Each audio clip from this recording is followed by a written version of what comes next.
Today, we're diving into something really fascinating. It's about personal identity, partnership, and the freedom you can find in travel. That's right. For so many people, the journey of cross-dressing starts in private. It's a very personal exploration, behind closed doors.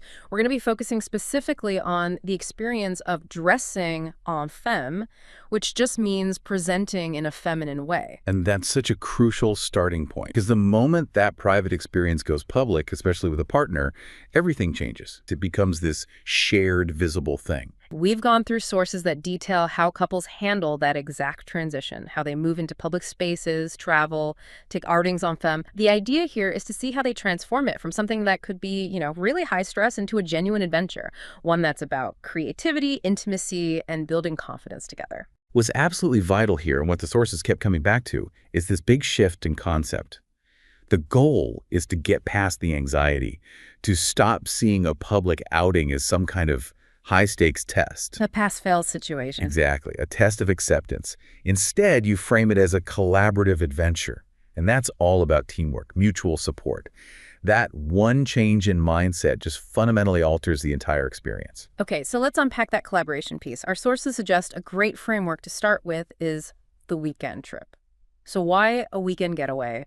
Why is that the ideal on-ramp for taking this public? Weekend trips are just brilliant for this. They offer this contained window of time. You can think of it as a temporary bubble. At home, when you're dressing en femme, you're always sort of on edge. You're worried about the delivery guy, a neighbor dropping by, or just the pressure of daily chores. Right, the everyday interruptions. Taking yourself completely out of that routine allows for full immersion. The couple can just focus on the adventure, and that creates this sense of liberation that's almost impossible to get at home. That idea of removing the home pressure seems critical. You're basically creating a judgment-free zone where you can really inhabit that persona without, like you said, interruption. And this leads right into the need for collaboration. So the wife's involvement isn't just, oh, I support you. It's detailed. It's essential. It turns the whole preparation into a creative project. It has to be detailed. It goes so far beyond just saying, I support you. It's active partnership, real logistics. The collaboration starts with just picking the destination. And I imagine not just any destination. No, of course not. Often places known for being welcoming, vibrant boutique towns, cultural hubs, scenic getaways, places where people are either preoccupied or just more accepting of diverse styles. And then the detailed coordination starts. So aligning what you're planning to do with what you're planning to wear? Precisely. You're not just tossing clothes in a suitcase, you're coordinating specific outfits for specific events. Maybe stylish flats for a day of walking around and sightseeing versus that incredible gown for a fine dining reservation. That makes sense. And the collaboration covers all the practical stuff. Checking the weather, figuring out walking distances, venue dress codes. But also, and this is crucial, it ensures aesthetic cohesion. What do you mean by that? Well, we're talking about things like complementary accessories. Or maybe matching the color of the cross-dresser's shoes to the partner's coat. Oh, I see. So you look like a team. Exactly. When you feel confident in how you look and you feel visually linked to your partner, you've created this incredibly strong sense of team identity right from the start. I can really see how that planning process itself becomes a huge bonding activity. You're problem solving together, building up this shared excitement before you even pull out of the driveway. It creates a real sense of teamwork. And that's the thing. That preparatory stage is where the relationship really gets stronger. They're not just packing bags. They're creating a blueprint for how they're going to invest in this experience together. They're asking, what makes us feel safe? And that blueprint becomes the foundation for their confidence once they're out in public. Absolutely. But doesn't all that intense planning kind of, kill the spontaneity? I mean, part of a getaway is the unexpected discovery. How do you balance a rigid plan with the freedom of a vacation? That's a great question because a vacation that feels like a mission plan is just stressful. Right. So the sources suggest the planning should focus on the major things, the big outfits, the safety logistics. And doing that actually frees up mental space for spontaneity later. Ah, okay. Because the outfits for dinner and the theater are sorted, you can afford to be spontaneous during the day. You can stumble upon a cute cafe or an art gallery you didn't plan for. The preparation gives you permission to relax. The plan is the launch pad for the fun. I like that. Right. So moving beyond a standard weekend trip, how do couples expand this adventure in even more creative ways? This is where we get into theme-based travel, which is it's a fascinating way to immerse yourselves. These experiences, whether they're based on costume or a character or a historical era, They combine that creative dressing with real-world exploration. So it's moving beyond just dressing on Femme to dressing in character for a specific environment. Exactly. We're talking about full-on immersive experiences. What kind of things did the sources mention? Well, you're looking for opportunities that naturally invite costuming. So, beyond the obvious, like a historic festival or a Renaissance fair. Which would be great for experimenting with period clothing. For sure. But also think about a big music festival that's known for fashion and cosplay, or even niche-themed markets like a vintage bazaar. These events have a built-in social contract where looking unique is the norm. It makes the whole environment feel fun and intentional and safe. And because these events attract like-minded crowds, that atmosphere is naturally more supportive. So there's less anxiety, and the couple can just focus on having fun and on their style rather than worrying about being judged. Absolutely. Yeah. And the shared creativity in planning a theme, integrating outfits, makeup, hairstyles into one story, that really strengthens their communication. Say they pick a 1940s Hollywood glamour theme. They're researching history, fashion, makeup together. It's an artistic project. Right. Shifting gears a little, our sources also talk about the power of coordinated couple looks, even outside of a big theme. This is about using visual harmony as a psychological tool. It's like building visual armor. Matching or complementary outfits are a fantastic way to signal your connection and shared identity when you're out. And the coordination can be subtle. It could be through complementary patterns or maybe shared textures like velvet or lace, or even just little thematic elements that hint at an inside joke. I love the visual nuance that was in the sources. Like, one partner might choose a really bold statement outfit with sharp lines and bright colors, while the other adopts softer, coordinating tones and maybe flowy fabrics. It creates this beautiful, harmonious picture without them looking like they're in a uniform. And the emotional impact of that is huge. Yeah. It reinforces that critical sense of being a team, and it boosts public confidence. That coordinated look is like a symbolic expression of teamwork.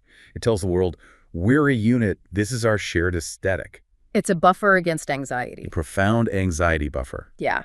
And it makes sense that having that visual proof of partnership would be instantly comforting. The sources also really stress documenting these moments. Yes.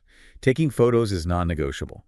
These images create tangible memories, they validate all the effort and creativity that went into the look, and they inspire future trips. They're visual records of success, proof that they face the public together and won. Okay, this is where it gets really interesting for me, adding playful elements. How do couples use games and challenges to make outings more memorable and dial down that self-consciousness, especially if anxiety starts to creep in? The sources suggest structuring these little lighthearted adventures, maybe at a cafe, a market, or an art event. These activities inject humor and a bit of unpredictability, and they transform what could be a stressful moment into a fun, shared inside joke. Humor as a defense mechanism. A powerful one. Successful public experiences really depend on preparation and open communication. And we're not just talking about packing the right shoes. No, much deeper. There's the practical prep logistics, transportation accessibility. Planning that together reduces a lot of stress. But then there's the emotional prep. Which is the key. It is the absolute key, and it requires real honesty. This means having open dialogues about comfort levels, setting clear boundaries, managing expectations, and proactively figuring out how to handle potential public reaction. Let's shift now to the long-term benefits. Beyond just a nice weekend away, what does this do for confidence and emotional growth over time? The sources are very clear on this. The act of navigating public spaces while presenting creatively is a powerful cumulative growth experience. Every successful outing strengthens self-assurance. It helps the crossdresser embrace their identity in new, dynamic ways. And the wife's role in that. Her consistent support and validation are central. That's what reduces the performance anxiety and leads to this long-term increase in comfort and self-pride that lasts long after the trip is over. So the outside world becomes a sort of testing ground for internal growth, and it's all validated by the person who matters most. Precisely. And the relational growth is immense. Facing public exposure together requires vulnerability. Partners learn how to communicate under pressure and how to build each other's resilience. If one person has a moment of doubt, the other knows exactly how to step in. And new environments inspire spontaneity. They let couples test new styles, new personas, new combinations. It's a way to push creative boundaries that might feel too risky at home. So this playfulness, seeing travel as a shared story, that diminishes the anxiety and really deepens the connection over time. That's the heart of it. Okay, before we wrap up, let's just synthesize some of the key practical strategies for maximizing enjoyment and safety that came up again and again. Sure. If you boil it all down, it's about intentionality and partnership. So first, plan collaboratively. Everything from the itinerary to the outfits, so both partners feel excited and comfortable. Second, start small. Test the waters in semi-public places like a museum or a cafe before you jump into a huge event.